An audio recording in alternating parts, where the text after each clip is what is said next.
Have you spent time to watch the videos from the Commonwealth Games? Have you had time to properly adjust it? Because I know whilst we were in the competition, it was all, moving so fast and everything. Have you spent time to watch yourself on the screen again? I think I do once in a while. So Okay. sometimes when I practice and I feel like, there are a lot of things that I should be working on though. Yeah. So I want to better my jumps. So most of the time I don't go back to watch my old videos. I do once in a while to see, some most of my transitions from what I'm doing right now. Because I have a new coach and he also, coaches have different ways of approaching stuff. So yeah. So whenever he want me to be doing something else, I go back to check on what I used to do before to kind of, make some comparisons and stuff.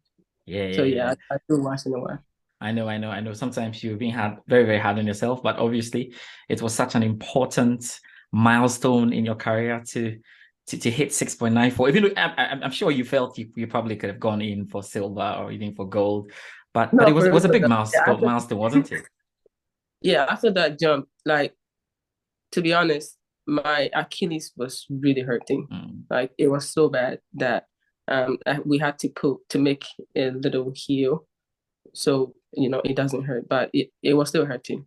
So after the first jump, I was advised to stop jumping, but then I was like, if I'm able to do this on my first jump, then maybe I can go more. So let me just do it. So I was like, my season is already over. Like this is my last competition, and my season is over. So let me just put in more force, and whatever happens, it happens. So as to speak, it still hurts. Like whenever I jump, it hurts. Yeah, But yeah, I still have to do this. yeah. But like we say in Ghana, you're a hard girl, so you're moving it, you're pushing it. Well, let's see how it is. I mean, at the tail end of last season, or just before we ended the athletic season, the World Athletics body came out with qualification marks, some that many said were pretty high. They seem to be almost shelving the college system. I mean, what happens in the US in terms of colleges and all of those, in terms of the ranking points and all. At that point, when you thought about qualification, what went through your mind? So I knew I was done with NCAA, and then I was working on going professional. So I know, you know, compared to that, it's so different. So it wasn't really the problem to me, to be honest. Yeah. I didn't really have any much. I didn't have much to say about that because I was okay. Like I know I was gonna be traveling to compete, and I'll be good. Excellent, excellent. So that was not even a problem for you then. Let's It let's come wasn't. to it. There'll be a couple of you. I get that obviously because you're prepared, you're buoyed to go into it, and you're a pro athlete, and so there we're just diving into it as much as possible.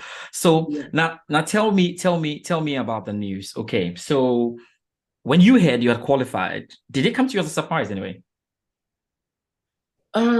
So so after the Commonwealth Games, I was made to understand that this might be it for next for this season too. So it wasn't really a surprise.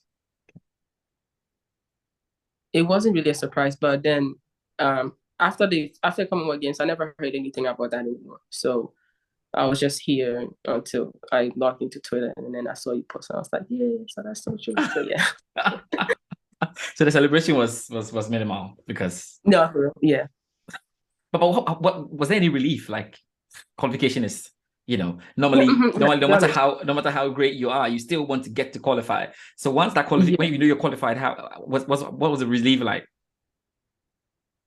Okay, so in terms of like knowing Yeah, that I knowing was that it actually qualified, had been announced, yeah. all right. So like I said, I was kind of having a little problem with my like Yeah. immigration stuff, yeah, and then I got um to sort all that out.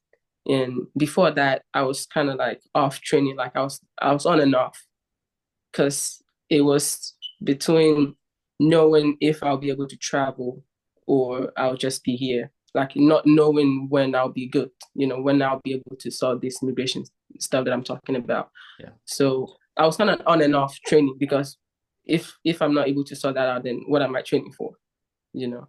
So yeah, I was kind of on and off. So even my first competition, it wasn't that was the jump wasn't really what I was expecting though, but it kind of it happened. So um, yeah. And how does that then shape the rest of the season for you? Because now what most athletes will be doing is trying to qualify for the big competition, which is happening in August. Now you have already qualified. I know you've got a pretty tight schedule, but mentally, how are you approaching all of these? so concerning that, I was like, and I already told you about, like, I've been having, I not been like, I have minor injuries that Yeah, we're not able to see our athletic trainer because, I'm not part of the team anymore and I don't have any contract at the moment. So, like, I have minor injuries. The one from World Championship to the Commonwealth Games, yeah. like, it's still there. It's still bothering me, even like doing the day-to-day activities and then training too. It still hurts. But I'm still, like you said, hard girl. So I'm just working through it now. And also, I'm kind of, it's been a problem because I wish I can have a trainer that can work on me. There's this athletics trainer that worked on me at World Champs that lives here in College Station. And some people pay, some of the athletes here at A&M that are done with school are paying to see him. Yeah. And I get to see him once in a while. I don't get to, pay him and all that, but I don't get to see him like very often. So yeah, it's kind of it's a relief because I don't know how this whole thing is gonna, bother me for and Yeah. how it's gonna prevent me from maybe doing the best that I supposed to be doing. So it's really a relief that I've already qualified. So all I have to do is, you know, just maintain my strength and get in a good shape and be very healthy. Obviously, that's the point you made. Hopefully, all the injuries are going to go away, and it's going to give you the chance to go up to do what you can do. So, how's the feeling? I mean, your first event of the year, the indoors, you came second. How is it? Yeah. It's pretty good. I think I did great, even though that wasn't what I was really expecting. Since I told you, like, I've been on and off training, Yeah, so yeah. So I was just there. I remember, I think after my second jump, I think I found my second jump, and my head coach came and he was like, "You know what, Deborah? You've done this before. You've been doing this, and it's either you jump or you jump." He said yeah, stuff like, I'm like, "What are you trying to say?" So then like whenever it's my turn to jump, I remember what he said. I'm like, well, you have to do it. You have to find a way to make this work. So then boom, it just happened. I was so happy. Like, I wasn't really expecting that from yeah. from my strength at the moment. Yeah, excellent stuff. And you're definitely going on to more. Not necessarily going to disclose where you're heading at, but of course there are more competitions coming up.